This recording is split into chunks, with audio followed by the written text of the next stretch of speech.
Assalamualaikum warahmatullahi wabarakatuh. Bersama saya Ferry Santosa.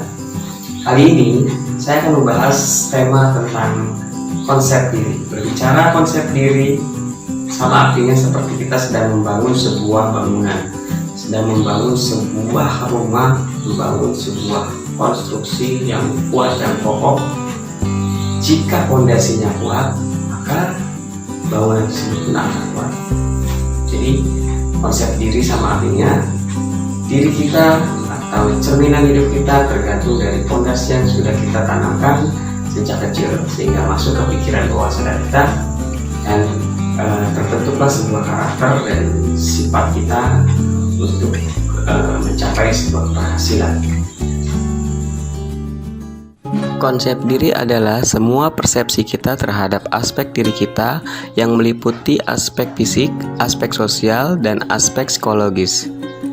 Ibarat bangunan, konsep diri adalah sebuah pondasi.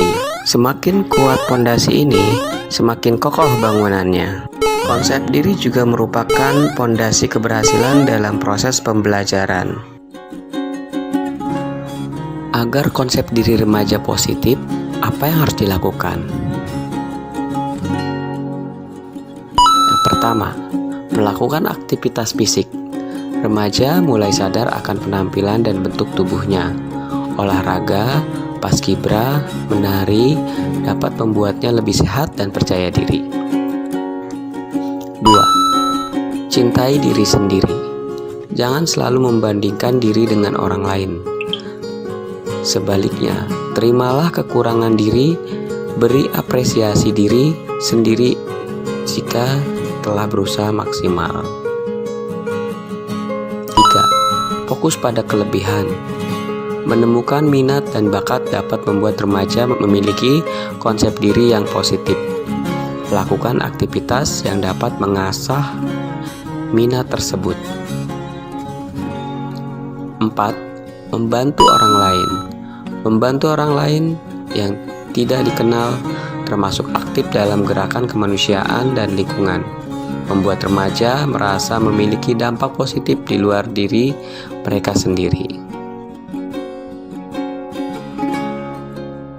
Ada 3 komponen yang mendasari konsep diri.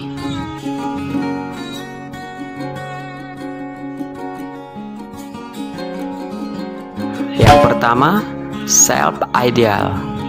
Self-ideal atau diri ideal adalah gambaran sosok yang kita inginkan.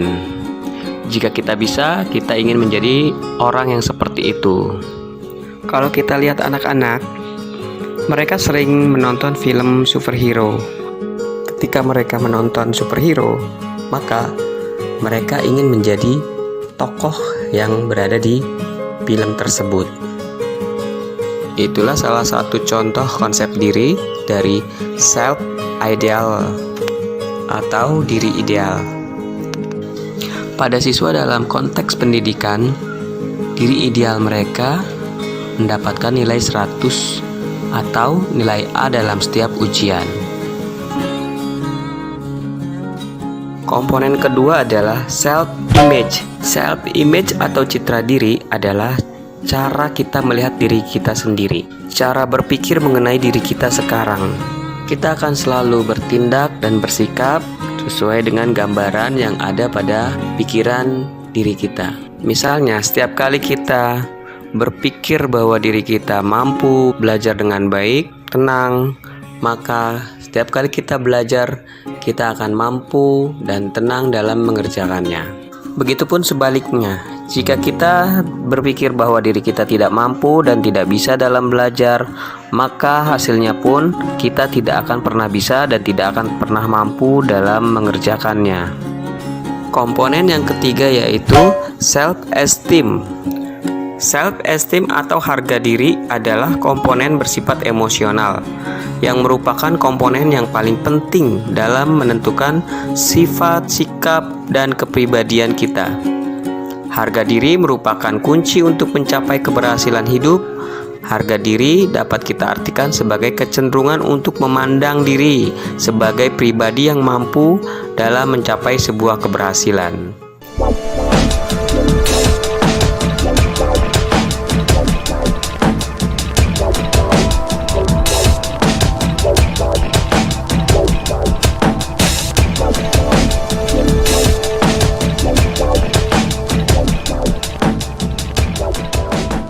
Dalam membentuk konsep diri, sangat ditentukan oleh sikap diri Anda sendiri.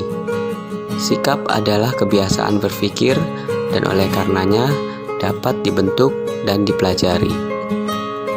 Sikap yang baik harus terus-menerus dipupuk dan dikembangkan dari waktu ke waktu dengan cara mengubah cara berpikir Anda yang lama menjadi cara berpikir yang baru dalam memandang semua hal.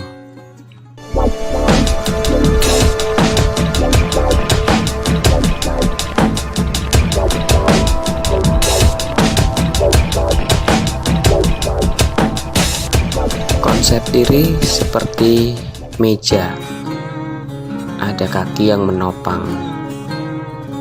Semakin banyak kaki meja dan semakin besar kaki meja, maka akan semakin kuat konsep diri seseorang. Yang perlu diperhatikan pada konsep diri yang terbentuk pada kaki meja adalah hal yang positif atau hal yang negatif. Jika hal positif yang terbentuk, maka konsep diri seseorang menjadi positif, dan begitupun sebaliknya.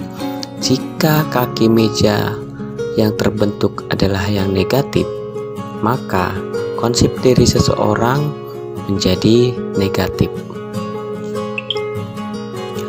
Ada beberapa faktor yang mendukung pembentukan konsep diri. Yang pertama, siapa yang memasang kaki itu? Mereka adalah orang-orang yang dipandang, yang memiliki otoritas, seperti guru, orang tua, dan yang dituakan oleh mereka.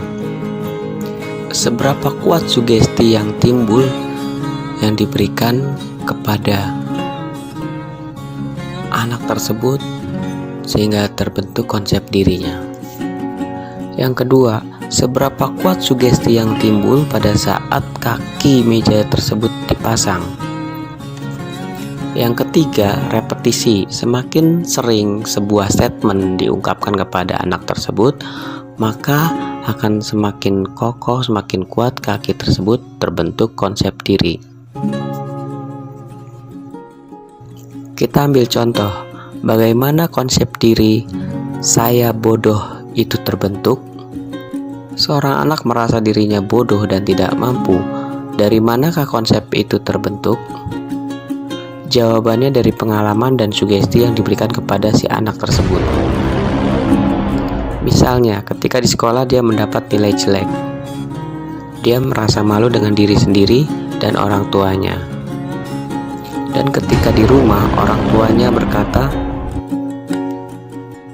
"Loh, kamu kok bodoh ya? Soal begini aja kok nilainya jelek." Lalu gurunya pun mengatakan hal yang sama, dan teman-temannya pun mengatakan hal yang sama bahwa dirinya adalah orang yang bodoh. Maka terbentuklah konsep dirinya menjadi orang yang bodoh.